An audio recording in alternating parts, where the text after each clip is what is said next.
Have you ever watched a show and thought, I feel I've seen this done before, but better? That was kind of my experience watching Konosuba. Now before you click off, understand I absolutely loved Konosuba. The characters are well designed and established, it had me laughing pretty consistently throughout, and I was always excited to watch a new episode as it was airing. I was always happy to sit down and watch Konosuba, popcorn in hand. But after making it through both of its seasons, I feel that's all Konosuba could be. Popcorn entertainment.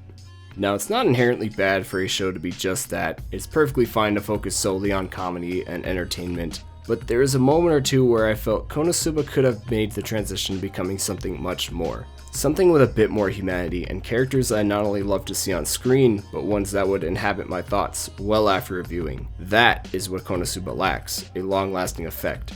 And that's what I've seen done much better in a little show called Heaven's Lost Property.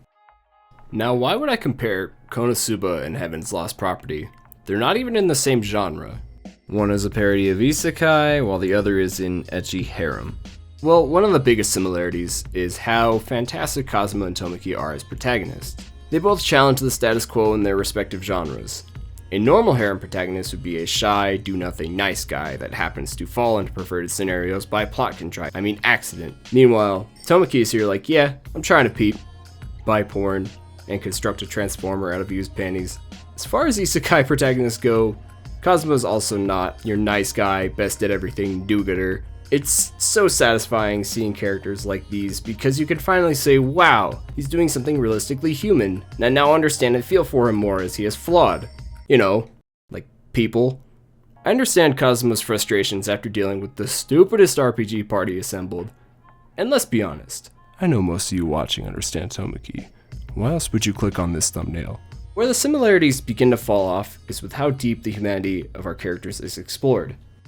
Tomoki pulls far ahead in this department, as anytime Kazuma began to show some sort of humanity through something aside from comedy or frustrations, Konosuba usually just takes back the reins and tries to be funny. I feel like the show is scared to take off the clown makeup. Are the creators afraid that the show would be less successful if it wasn't just 22 minutes of jokes and setups? I'm sure it wouldn't be that much of a risk. But then again, Konosuba was wildly successful while Heaven's Lost Property was not. The point is, Kazuma becomes far less interesting after you realize this, while Tomoki becomes much more so. Tomoki may be a shameless pervert, but he's got a heart of gold. He's a high school boy who was given a gorgeous robot girl that follows his every command, and he refuses to take advantage of her. Well, he sorta did once, but never again, as he realized he had a moral conflict with that. He wants people to be happy, to live for themselves, and do what makes them happy. So an abuse of power like that conflicts with any desires he has.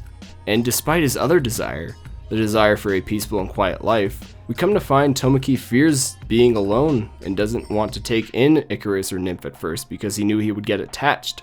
And what did we learn about Kazuma's character? Not much, to be honest.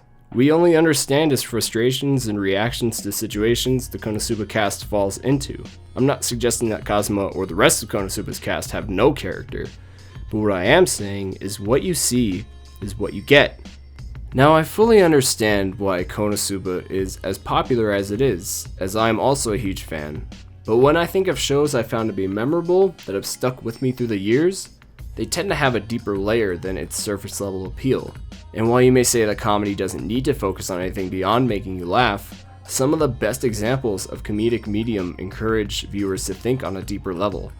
When I watch Heaven's Lost Property, I sit back and enjoy the laughs as the tone will slowly lure me into sitting up in my chair, leaning forward, and becoming invested. Konosuba baited me into doing this once, and it made a joke. I would have loved to love Konosuba as much as Heaven's Lost Property. On my initial watch, I think I did.